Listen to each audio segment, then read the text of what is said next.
Monday, December 28, 1925. 100 years ago.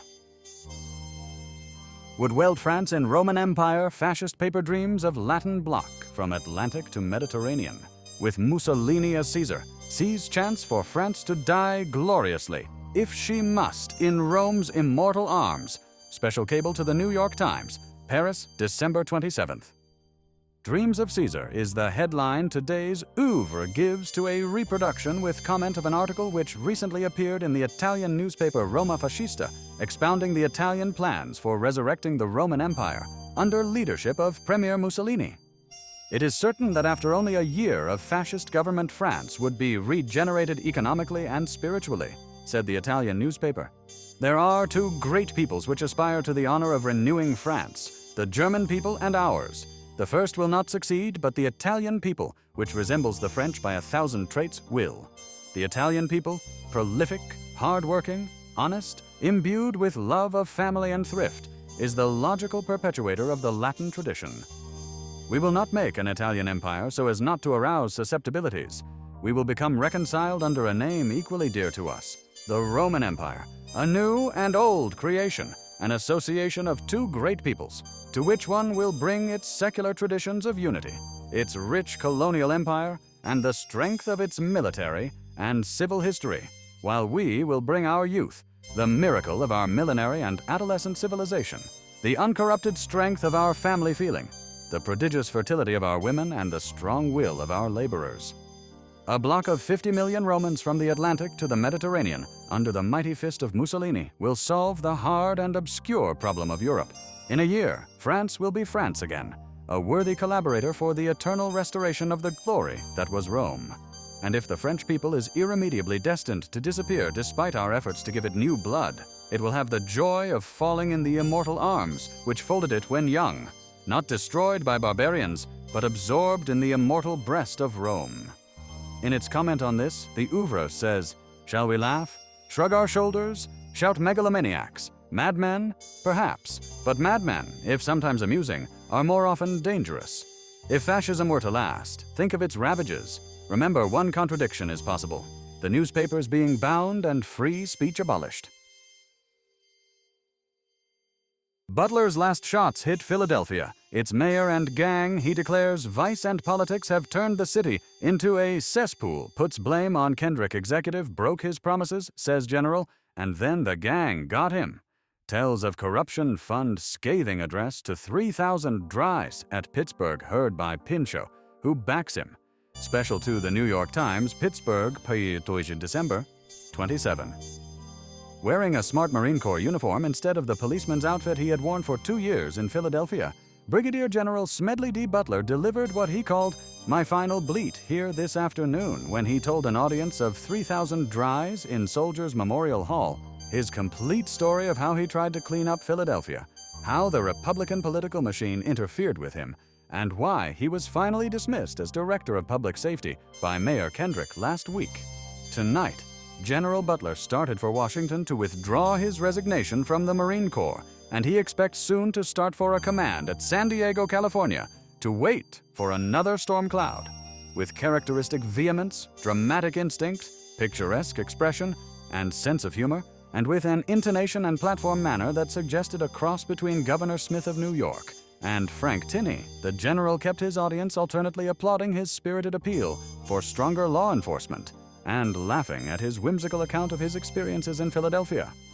General Butler declared that Philadelphia was a cesspool, which the citizens of the rest of Pennsylvania should clean out, even if they had to take the city government out of the hands of the municipality. Calls Kendrick a disloyal chief. The general charged that Mayor Kendrick had proved himself a disloyal chief, first promising that Butler would be allowed to be his own boss, then giving him only lukewarm support, and finally turning openly against him when Butler attempted to padlock the Ritz-Carlton and Bellevue Stratford hotels and refused a dance license to the Walton Hotel because of liquor violations. He charged that the mayor himself had told the manager of the Walton Hotel that it could open on New Year's Eve because Butler would be gone by that time. Butler declared that he regretted he had not pulled the mayor's nose before leaving Philadelphia. defying Mayor Kendrick to prove his sincerity by pushing the padlock actions against the big hotels. General Butler said the gang had everything arranged to let him retire quietly until he insisted on enforcing the liquor law against the large hotels. He said he refused to bear responsibility for enforcing the law against the poor while ignoring violations by the rich and powerful, and declared that any hotel selling liquor to young girls ought to be closed. Law enforcement and public decency, General Butler asserted that the fundamental issue in American life was public decency and law enforcement, whether we Americans are to be governed by a lot of bootleggers and naturalized foreigners. He urged the public to revolt against corruption in government and said he hoped to be in good health and in my right mind when that day came. What America needed, he said, was a rope issue in which decent citizens would get ropes, figuratively speaking, I hope, and drag corrupt officials out of office. Political implications. One of the most enthusiastic listeners was Governor Gifford Pinchot, who political observers say may wish to have General Butler run for governor at the next election, while Pinchot seeks a seat in the United States Senate. Referring to his future, General Butler stated that he intended to return to active duty in the Marine Corps. He said that he bore no personal malice toward Mayor Kendrick, but insisted that history would judge the actions of those responsible for his dismissal. He closed his address by reiterating his belief that the American people would ultimately rise against corruption and demand honest government. He expressed confidence that public opinion, once fully aroused, would be stronger than any political machine. The general was warmly applauded at the conclusion of his speech. Mayas of 538 BC, fixed time exactly by Venus calendar. Dr. Spindon of Peabody Museum traces their flight out each year, accurately to the day. It started on August 6, the count based on pictographs of 4,682 years, deduced from ruins. Value science highly exact, astronomic data used by ancient people, declares expert on new discoveries. Special cable to The New York Times. Cambridge, Mass., December 27th. The Mayas of Central America fixed time exactly in 538 BC by a Venus calendar, according to Dr. Herbert J. Spindon of the Peabody Museum, Harvard University, who has traced their flight out each year accurately to the day. It started on August 6th, and the count is based on pictographs of 4,682 years, deduced from ruins. Dr. Spindon declared that the scientific attainments of the ancient Mayas were remarkable, and that their calendar showed a precision not surpassed until modern times. The Venus calendar was fixed by observing the planet's synodic revolution of 584 days, and this period was accurately recorded and repeated over long cycles.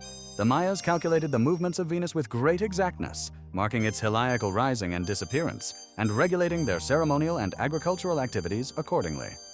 The calendar was used to determine religious festivals, agricultural seasons, and important civic events. Dr. Spindon said that the ancient records show that the Mayas corrected their calendar by adding or subtracting days so that the dates of Venus's appearances would remain exact. These corrections demonstrate a high degree of astronomical knowledge and careful long-term observation. The calendar of the early Mexicans, closely related to that of the Mayas, was derived from similar astronomical principles, though it differed in structure and symbolism. The Dresden Codex calendar was fixed by adding or subtracting days, but they were exactly how many days should be added or subtracted to make the dates of the planet reach their place of Venus month names, and the symbolism of the month signs agree with the original setting in the natural year of 260 BC, and in a similar way, the evidence in regard to the Venus calendar calls for an original setting, when the calendar places of the Venus coincide with the actual appearances of the planet. The Dresden Codex calendar, only by the narrowest margin of good luck, has material necessary to recover the ancient science of the Maya Indians come down to us. The full pattern of the Venus calendar exists only in one of 3 ancient books which miraculously escaped. It covers 6 pages in the Dresden Codex, perhaps the most precious illuminated manuscript in the world, certainly one of the most beautiful. Everlasting patience would not have sufficed to restore this calendar in its perfection from the records on modern monuments, although these records now seem most remarkable and precise. Similarly, the base correlation of Mayan chronology hangs from a slender thread of chance.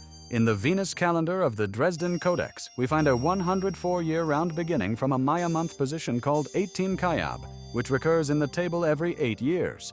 There are 4 other leading dates of Venus in the Maya year, namely 2 Yaks, 6 Zip, 4 Canaan, and 19 Joule, which are those of the other 4 appearances of the planet in the 8-year cycle. The first of these monthly positions has the Dresden Codex as equaling April 12th, 302 BC. The table of actual phases of Venus shows no such place of the planet anywhere near this date. But if one goes back to the time when 18 Kayab did coincide with an appearance of Venus as morning star, it is found that 19 Joule, one of the other month positions in the Venus calendar of the Dresden Codex, coincided with an appearance of Venus 354 days after which did fall on April 12th. The entire series of 5 Venus dates in the Mayan year are found to coincide as closely as the formal interval of 584 days with the actual dates of 5 heliacal risings of Venus in an 8-year cycle beginning with June 24th, 378 BC. The Mayas note in the inscriptions 3 kinds of facts in regard to Venus, 2 of which depend on this historical setting of the Venus calendar. These are, first, anniversaries of the original positions of the Venus calendar in the natural year of our Gregorian calendar. Second, anniversaries of the same positions in the vague Maya year, the month of which never varied from the actual occurrence by the close of the 295th of February. And third, contemporary appearances of Venus as morning star falling on formal round numbers of days, counted from the beginning of the ritual year. Examples associated with the inscriptions occur at many dates.